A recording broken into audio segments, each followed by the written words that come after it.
Assalamualaikum warahmatullahi wabarakatuh. Baiklah Bapak Ibu, hari ini saya akan pengimbasan tentang 7 jurus guru hebat, di mana sebelumnya saya telah mengimbaskan ke peserta didik atau murid itu tentang jurus 1 tentang kenali potensi, yang kedua itu adalah kelola emosi, yang ketiga itu tumbuhkan resiliensi, dan keempat itu jaga konsistensi, 5 jalin koneksi, 6 bangun kolaborasi, dan yang terakhir itu adalah menata situasi. Di mana di jurus 1 kenali potensi saya sudah melakukan pengimbasan ke peserta didik. Di sana saya menggunakan tes gaya belajar itu Aku Pintar, di mana di peserta didik itu ada 23 peserta didik. Ada satu itu peserta didik bergaya belajar auditory, dan yang paling banyak itu adalah visual, dan yang kedua itu adalah kinestetik. Nah, sebelum kita ke Bapak Ibu pengembasan tentang kelola emosi, kita speaking terlebih dahulu ya.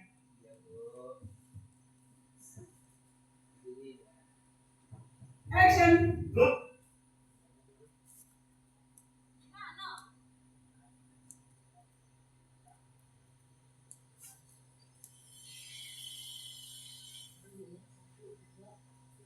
Action. Silakan berdiri Bapak Ibu.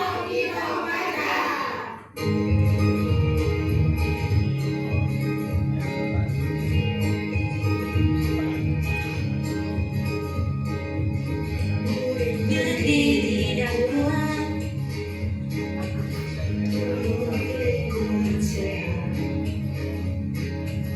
bersama guru yang hebat.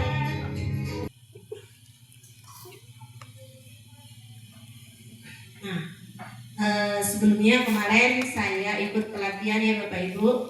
Di sini namanya kan 7 jurus BK hebat. Berarti kita hari ini berada di Padepokan. Ayo Pak Diki tolong dibacakan dengan gaya pendekar. Ayo.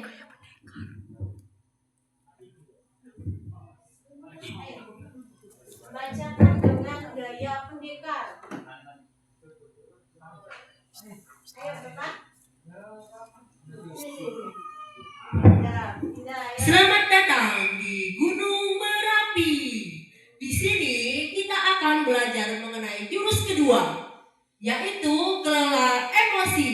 Kendalikan emosi agar emosi tidak mengendalikanmu. Kan sebuah cerita ya. Cerita itu nanti kalau Bapak dan Ibu merasa kesal, silahkan remet-remet atau ya acak-acak atau lipat-lipat sesuai dengan emosi yang Bapak Ibu rasakan. Kemudian cerita yang ketiga, pelajaran pun dimulai. Namun saat akan menggunakan bahan ajar yang sudah disiapkan, Bapak Ibu guru tersadar bahwa bahan ajar yang sudah Ibu siapkan dicari kesana kemari tidak ditemukan, dan terpaksa Bapak Ibu itu melanjutkan mengajar seadanya.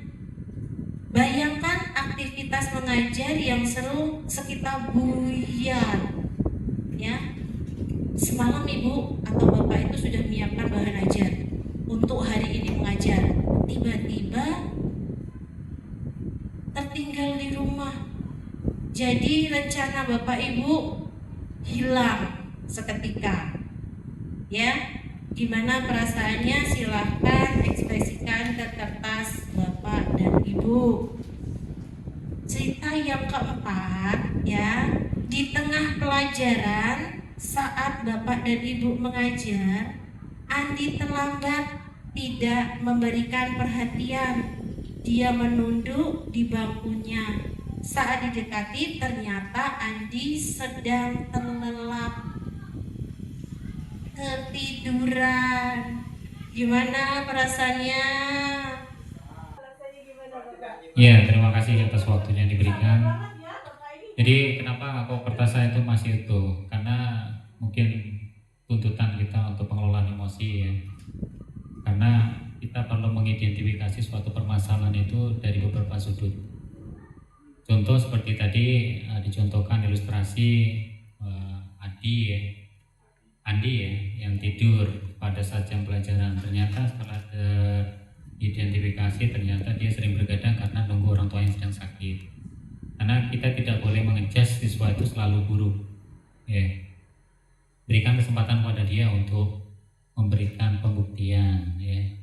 Jangan langsung kita menghadapi suatu keadaan kita langsung judge, kita marah ya tanpa memahami lebih lanjut apa yang sebenarnya terjadi. Mungkin itu saja, terima kasih. Yaitu self aware ya, itu menyadari diri, kita sadar ya, kita memahami emosi tadi, pikiran kita, kemudian yang mempengaruhi perilaku dalam berbagai situasi. Di sini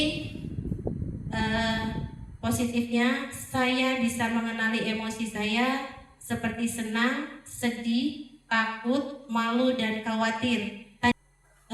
Silahkan buat peta emosi ya. Peta emosi di sini banyak kan perasaan yang ibu rasakan. Misalnya hari ini bapak dan ibu itu merasakan. Ada lagi mana? Muhammad Firdaus nih merasa kesal, marah. Coba Pak Fir, maju dulu Pak Fir. Kenapa kesalnya nih Pak Fir? Kenapa marah? Wah, ini jangan-jangan masih terbawa ke cerita tadi.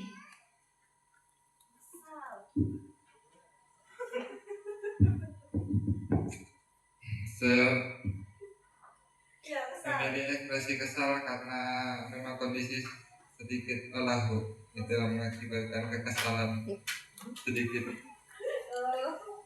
sedikit lelah.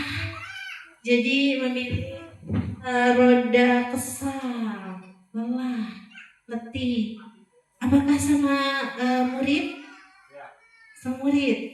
Oke, nanti kita sama-sama ya, kita kolaborasi ya dengan Pak Fir, karena kesalnya ini bersama dengan murid. Cukup di sini.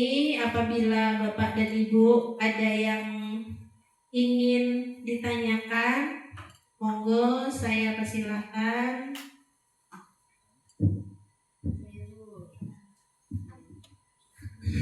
Pas sekali materinya hari ini, pengelolaan emosi. Nah, kebetulan saya ini orang yang susah mengelola emosi. Jadi apa-apa itu, misalnya Bu, di kelas ada guru, ada siswa bermasalah misalnya, saya itu langsung melotot, teriak, nah kan sepertinya itu kurang baik. Tolong kasih tips ke saya Bu, bagaimana caranya agar lebih pintar dalam mengelola emosi. Terima kasih. Baiklah Ibu Ida ya, sebenarnya tipsnya itu tadi, saat kita emosi jangan kita langsung menghadap ke anak, kita alihkan dulu muka kita ya, kemudian kita tenangkan ya, kita baca istighfar ya, kita lus dada ya, kita baca istighfar sebanyak mungkin, baru kita, kalau sudah, terkadang kan saat kita marah jantung kita tuh berdetaknya cepat ya. Jadi kita sebagai Bapak Ibu guru, kita harus mengenali anak ya secara mendalam. Kita kenali anak-anak itu dengan kita lihat tadi ke jurus pertama juga gaya belajar. Jadi kita mengenali gaya belajar anak itu yang bagaimana. Terima kasih Bapak Ibu Guru untuk pengimbasan pada hari ini tentang kenali kenali potensi. Saya tutup. Wabillahi taufiq wal hidayah. Wassalamualaikum warahmatullahi wabarakatuh.